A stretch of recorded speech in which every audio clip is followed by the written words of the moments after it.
Banyuwangi, sebuah nama yang menggema dengan keindahan alamnya yang luar biasa. Kawah ijen yang biru, pantai-pantai perawan yang menakjubkan, dan budaya Osing yang kaya. Tapi di balik pesonanya, tersimpan sebuah julukan yang membuat bulu kuduk berdiri, Kota Santet.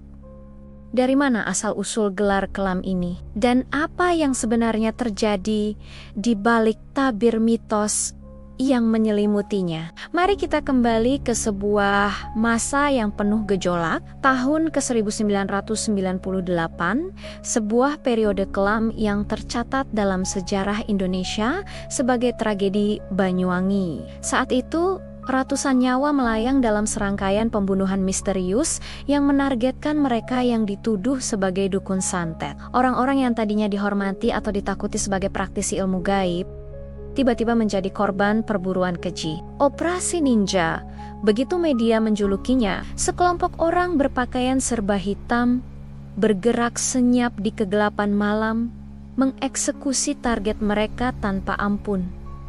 Siapa mereka sebenarnya? Apa motif di balik pembantaian massal ini? Pertanyaan-pertanyaan ini menggantung di udara, menciptakan kabut misteri yang lebih pekat dari asap belerang kawah ijen. Kisah yang beredar di masyarakat saat itu sangat beragam dan seringkali simpang siur. Ada yang bilang ini adalah konflik horizontal, pertarungan antar perguruan silat yang saling menuduh kepemilikan ilmu hitam. Lainnya berbisik tentang konspirasi politik yang lebih besar, sebuah upaya pengalihan isu dari krisis moneter dan gejolak reformasi yang sedang melanda negeri. Tuduhan santet menjadi kambing hitam yang sempurna. Tuduhan ini tidak datang dari ruang hampa. Banyuwangi, dengan akar budaya Osing yang kuat, memang memiliki sejarah panjang terkait praktik spiritual dan supranatural. Dukun atau wong pinter telah menjadi bagian dari tatanan sosial selama berabad-abad.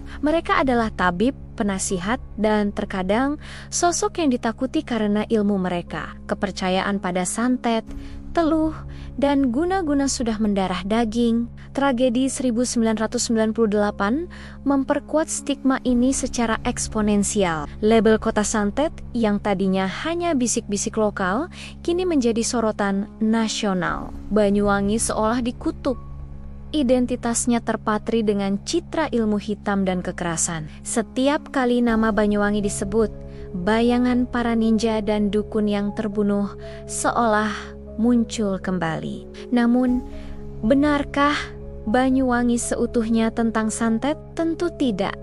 Mari kita bedah lebih dalam. Apa yang disebut santet seringkali merupakan manifestasi dari konflik sosial, persaingan ekonomi, sengketa tanah, atau bahkan kecemburuan asmara bisa menjadi pemicu tuduhan santet. Ketika penjelasan logis tidak ditemukan, atau ketika seseorang butuh cara cepat untuk menyingkirkan lawan, ilmu gaib menjadi jawaban yang paling mudah. Seorang antropolog pernah berkata, santet adalah bahasa kaum yang terpinggirkan, sebuah cara untuk melawan kekuasaan yang tidak bisa mereka sentuh secara langsung. Tapi di sisi lain, ia juga menjadi alat bagi yang kuat untuk menindas yang lemah. Tuduhan santet adalah pedang bermata dua yang sangat berbahaya. Mari kita dengar cerita dari mereka yang hidup di tengah pusaran mitos ini. Ada kisah tentang keluarga yang hancur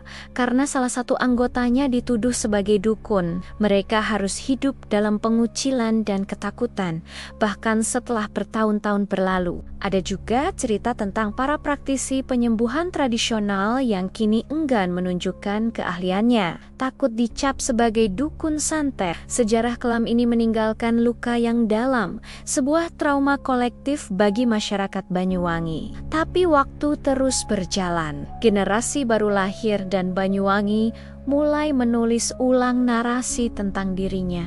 Pemerintah daerah dan masyarakat bekerja keras untuk menghapus stigma negatif tersebut. Mereka tidak menyangkal sejarah, tapi mereka memilih untuk menonjolkan sisi lain dari Banyuwangi. Festival-festival budaya digelar megah, memamerkan kekayaan seni tari gandrung, musik kuntulan, hingga ritual seblang yang sakral. Pariwisata digenjot habis-habisan. Dunia kini mengenal Banyuwangi bukan lagi sebagai kota santet, tapi sebagai surga tersembunyi di ujung timur Jawa, The Sunrise of Java.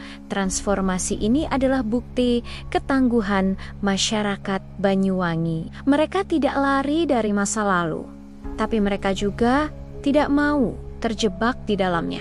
Mereka merangkul sejarah sebagai pelajaran berharga sambil menatap masa depan dengan penuh harapan dan optimisme. Lalu, bagaimana dengan santet itu sendiri? Apakah ilmu itu benar-benar ada? Pertanyaan ini mungkin tidak akan pernah bisa dijawab dengan pasti. Ini adalah ranah kepercayaan, wilayah abu-abu antara yang nyata dan yang gaib. Bagi sebagian orang, santet adalah fakta yang menakutkan. Bagi yang lain, itu hanyalah mitos, produk dari ketidaktahuan dan ketakutan. Yang jelas, kisah santet di Banyuwangi adalah cerminan kompleksitas masyarakat kita. Sebuah potret tentang bagaimana sejarah, sosial, ekonomi, dan kepercayaan bisa saling berkelindan membentuk identitas sebuah daerah. Ini bukan sekadar cerita horor tentang dukun dan ilmu hitam. Ini adalah kisah tentang manusia, tentang konflik, tentang trauma, dan tentang perjuangan untuk bangkit kembali. Tragedi 1998 adalah pengingat yang menyakitkan tentang betapa berbahayanya ketika massa bertindak atas dasar tuduhan tanpa bukti, ketika ketakutan mengalahkan akal sehat. Ini adalah pelajaran sejarah yang tidak boleh kita lupakan, agar peristiwa serupa tidak akan pernah terulang lagi dimanapun di negeri ini. Saat ini, jika kamu datang ke Banyuwangi, kamu akan disambut dengan senyum ramah dan keindahan yang memukau. Kamu mungkin masih akan mendengar cerita-cerita tentang dunia gaib, tapi itu akan diceritakan sebagai bagian dari folklore, sebagai warisan budaya, bukan sebagai ancaman yang nyata. Benang merah santet itu mungkin tidak akan pernah benar-benar putus, tapi ia telah ditenun kembali menjadi bagian dari permadani budaya Banyuwangi yang kaya warna. Jadi ketika kita berbicara tentang Banyuwangi, mari kita ingat kedua sisinya. Sisi terang yang gemerlap dengan pariwisata dan budayanya, dan sisi gelap yang menjadi pengingat akan sejarah kelamnya. Keduanya adalah bagian dari identitas Banyuwangi yang utuh. Tanah para dukun telah bertransformasi menjadi tanah harapan. Terima kasih sudah menyimak perjalanan kita membedah benang merah santet dan mitos di Banyuwangi. Jangan lupa untuk subscribe agar tidak ketinggalan konten mendalam lainnya dari kami. Sampai jumpa di video berikutnya.